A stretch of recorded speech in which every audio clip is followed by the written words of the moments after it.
কোথায় নিয়ে এসেছেন? তোমার চোখ দেখানোর জন্য তোমাকে একটা বড় হসপিটালে নিয়ে এসেছি। ফালতু ফালতু আপনি কেন টাকা খরচ করতে যাচ্ছেন? আমি কোনোদিনই ভালো হব না। তুমিও কথা বলো না, লন্ডন থেকে একটা ভালো ডাক্তার এসেছে, একবার দেখি না।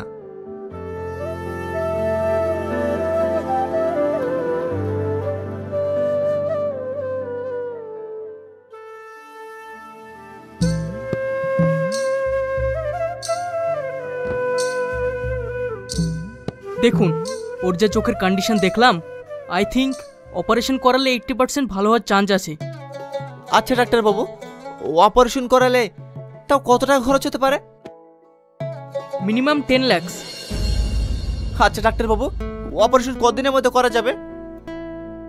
দেখুন, আজকে নাইটে আমি লন্ডন ফিরে যাব, আর যদি ক্যাশটা জমা করতে পারতেন তাহলে ওর অপারেশনটা হয়ে যেত, নইলে আবার 6 মান্থ পর আসবো। ঠিক আছে ডাক্তারবাবু, আমি আজকে অপারেশন করাবো, আপনি তাড়াতাড়ি ভর্তির ব্যবস্থা করুন। আমি যেভাবে টাকা নিয়ে আসছি। আপনি এত টাকা কোথায় পাবেন? ও নিয়ে তোমাকে টেনশন করতে হবে না, টাকা ঠিক ম্যানেজ হয়ে যাবে। সালমা, আপনারা এসেছেন? আপনার সালমার কাছে একটু বসুন, আমি এক্ষুনি আসছি।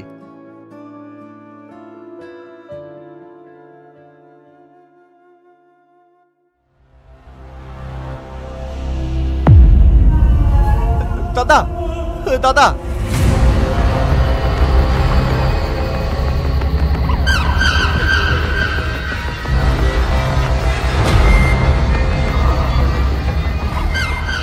আরে টনি, এতদিন পর তোর এই দাদার কথা মনে পড়লো? দাদা, আমি খুবই বিপদে পড়ে আপনার কাছে এসেছি, আমাকে 10 লাখ টাকা দেন না, টাকাটা আমার খুবই প্রয়োজন। কি, মাত্র 10 লাখ? তুই যদি আমার সাথে 50 লাখ টাকাও চাইতিস না, তা আমি তোকে দিয়ে দিতাম, কারণ তুই আমার কাছে ফিরে এসেছিস। এই সাল্লু, টাকা নিয়ে আয়। বল এখন কোথায় কি করছিস? আমি একটা লেদে কাজ করি দাদা। কি, তুই লেদে কাজ করিস?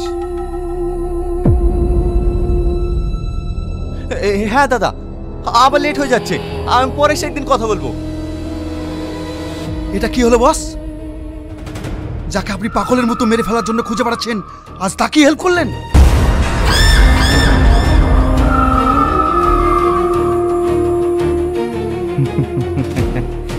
এটাই তো আমার চাল, যেন আমাকে খারাপ না ভাবতে পারে।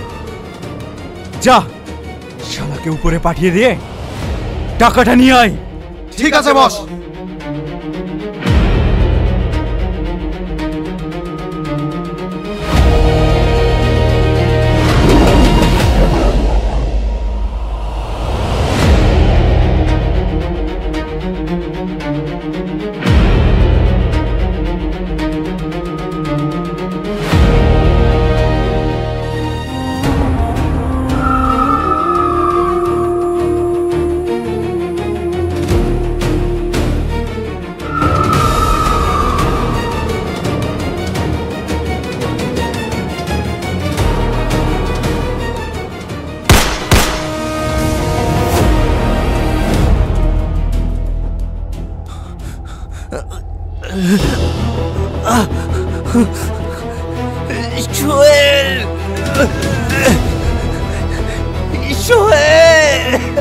টনি, তোর এই অবস্থা কি করে হলো ভাই? আয় আয় ভিতরে আয়।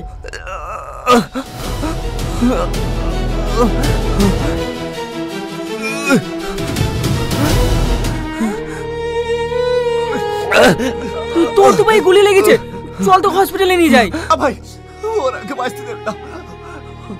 কারা কারা বাঁচতে দেবে না তোকে? আমার বসের লোক। এই দরজা খোল, খোল বলছি, নালে বোম মেরে উড়িয়ে দেবো। ভাই, এতে 10 লাখ টাকা আছে, আজকে সালমার অপারেশন,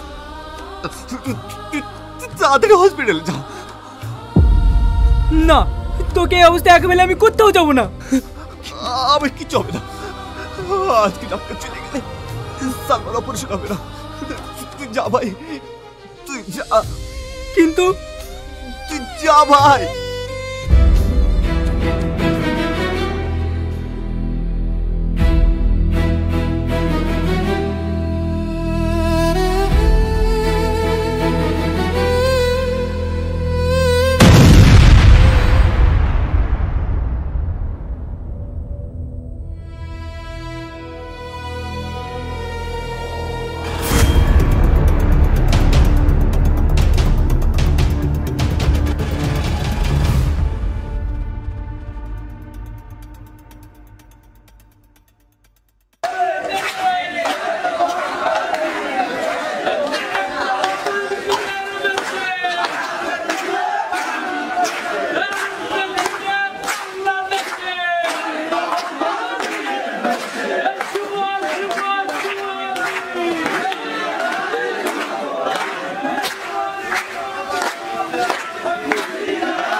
মেঘ আগে দিচ্ছে তারপরে ওরা